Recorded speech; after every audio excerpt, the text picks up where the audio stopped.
উদ্যোক্তা হওয়ার পরটা সোজা নয়, প্রত্যেক দিনের কঠোর পরিশ্রমের মাধ্যমে উদ্যোগের সফলতা ছিনিয়ে আনতে হয়। আসসালামু আলাইকুম। আমার স্বপ্ন রাসেল অ্যাগ্রোকে একটি ব্র্যান্ডে দাঁড় করানো, আর আজকে আমি সেই স্বপ্নের পথে এক ধাপ এগিয়ে গেলাম। 7 দিন আগে আমি বাজার থেকে কিনে এনেছি 17টি টাইগার মুরগির বাচ্চা, যেখানে আমার খরচ পড়েছে প্রায় 315 টাকার মতো। আপনারা হয়তো বলতে পারেন এত কম বাচ্চা কেন? এত কম হওয়ার কারণ হচ্ছে এই টাইগার মুরগির বাচ্চা যেহেতু আমি আগে কখনো পারি নাই, তাই এ সম্বন্ধে আমার কোনো অভিজ্ঞতা নেই।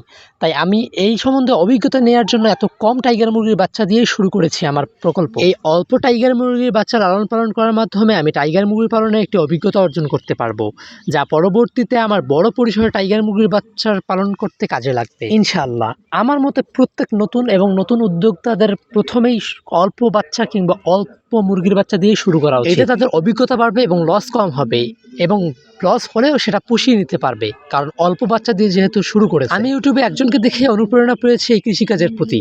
তিনি হচ্ছেন বিসমিল্লাহ এগ্রোর স্বত্বাধিকারী সাইফুল ইসলাম ভাই। এখন আমি যে ছোট ছোট উদ্যোগগুলো নিচ্ছি সেগুলো হচ্ছে সবাই পরীক্ষামূলক, আর আমি পরীক্ষামূলকভাবেই বাজার থেকে 6টি কোয়েল পাখির বাচ্চা কিনে আনি। কিন্তু দোকানদার আমাকে ঠগিয়েছে, বলেছিল ডিম পাড়া, কিন্তু 7 দিন হলো আনার, এখন পর্যন্ত ডিম পারেনি। তবুও সব কিছুর জন্য আলহামদুলিল্লাহ, আল্লাহ তাআলা হয়তো আমার জন্য উত্তম পরিকল্পনা করে রেখেছেন। এই টাইগার মুরগিগুলো আনার প্রায় 7 দিন হলো, আলহামদুলিল্লাহ বাচ্চাগুলোর গ্রোথ এসেছে এরকমই।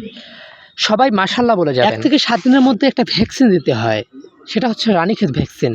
কিন্তু প্রায় 4 দিন ধরে আদিতমারি পশু হাসপাতালে ঘুরতেছি, কিন্তু ভ্যাকসিন আর পাচ্ছি না। গেলেই বলতেছে ভ্যাকসিন নাই, এমনকি এটাও বলতেছে কোনো প্রকার ভ্যাকসিনই আমাদের হাসপাতালে বর্তমান নাই। সামনের রবিবার আবার যাব, যদি না দেয় তাহলে তো ফার্মেসি থেকেই আমাকে কিনতে হবে এই ভ্যাকসিনটা। বুঝতেছি না সরকার থেকে ভ্যাকসিন শর্ট নাকি আসলে এরা ভাওতাবাজি করতেছে। যাই হোক, মুরগির এই ময়লাগুলো যারা হাত দিয়ে ধরতে পারবে না, এই পেশা তাদের জন্য, যেটা আমি এই কয়দিনে হাড়ে হাড়ে টের পেয়েছি। আর এগুলো পালনের জন্য আপনাদেরকে প্রত্যেক দিনই পরিশ্রম করতে হবে এবং খেয়াল রাখতে হবে সবকিছুর জন্য পরিষ্কার পরিচ্ছন্ন থাকে, কারণ পরিষ্কার পরিচ্ছন্নতা হচ্ছে ইমানের অঙ্গ, এবং এই পরিষ্কার পরিচ্ছন্ন রাখলে রোগ বালাই কম হয়। আমি প্রতিদিন চেষ্টা করি এদের খাবার পটগুলোকে প্রত্যেক দিনে 3 বেলা হোক 4 বেলা হোক পরিষ্কার করার জন্য। আর এই টাইগার মুরগির বাচ্চাগুলো কিন্তু প্রচুর খায়, তাই এদেরকে খাওয়ার উপরে রাখতে হবে। তাই সবসময় খেয়াল রাখবেন খাবার ঠিকভাবে পাচ্ছে কিনা, ঠিকভাবে পানি পাচ্ছে কিনা। আর প্রচুর রোদ বা গরমে আপনারা অবশ্যই স্যালাইন কিংবা লাইসোভিট খাওয়াতে পারেন। লাইসোভিট এই মুরগির বাচ্চাগুলোর রোগ প্রতিরোধ ক্ষমতাকে বৃদ্ধি করে। স্যালাইন বা পরিষ্কার পানি তাদের পানি শূন্যতাকে দূর করে।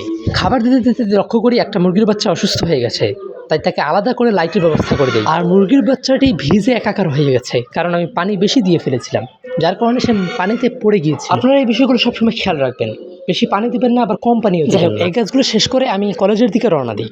আর কয়েকদিন পর আমার কলেজের পরীক্ষা। এদিকে দেখেন বৃষ্টি, আকাশের অবস্থাও কীরকম। সবাই আমাদের জন্য দোয়া করবেন, আল্লাহ তাআলা যেন আমাদের এই ব্যবসায় বারাকা দান করে। সবাইকে আসসালামু আলাইকুম।